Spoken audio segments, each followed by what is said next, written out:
Danny Johnson, known as Jed Olson by some, grabbed the newspaper from the kitchen counter. It was a week old, but his face was on the front page, grainy and sunken. It was one of those muggy afternoons in Florida when heat and humidity permeated everything in the kitchen, making him sweat while standing still. He slouched in a damp chair to read. This article had better be good. His work in Roseville had been outstanding. Ghostface disappears, June 18, 1993. At first glance, Jed Olson was a modest and enthusiastic freelancer with experience in a variety of small newspapers. The staff at the Roseville Gazette appreciated how easygoing and honest he seemed, and so he was treated as a stranger for no more than 5 minutes into his interview.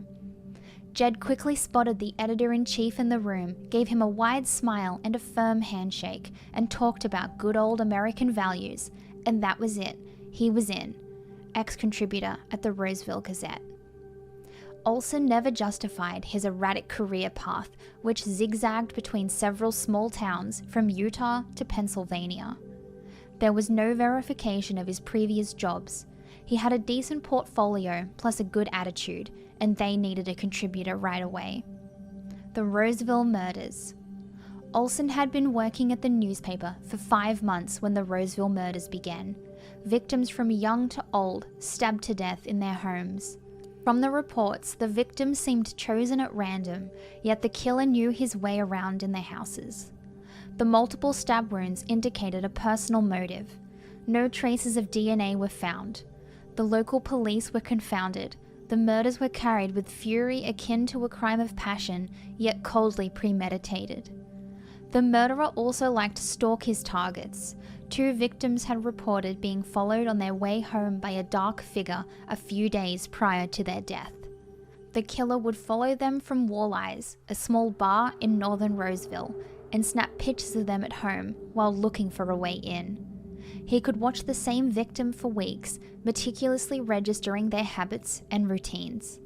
When he felt the urge to kill, he'd visit the most vulnerable victim on his list and break inside their house quietly. The whole staff worked on the Roseville murder story. Olson was often sent to interview the family of victims and relay official statements from the police. Unknown to everyone at the time, his involvement added to the final body count. The Ghostface. Panic swelled in Roseville when Olson produced footage of a hooded figure breaking into a house at night. The masked face, a white blur in the dark, stared at the camera for a second before disappearing inside. Ghostface caught on tape was the resulting article written by Olson.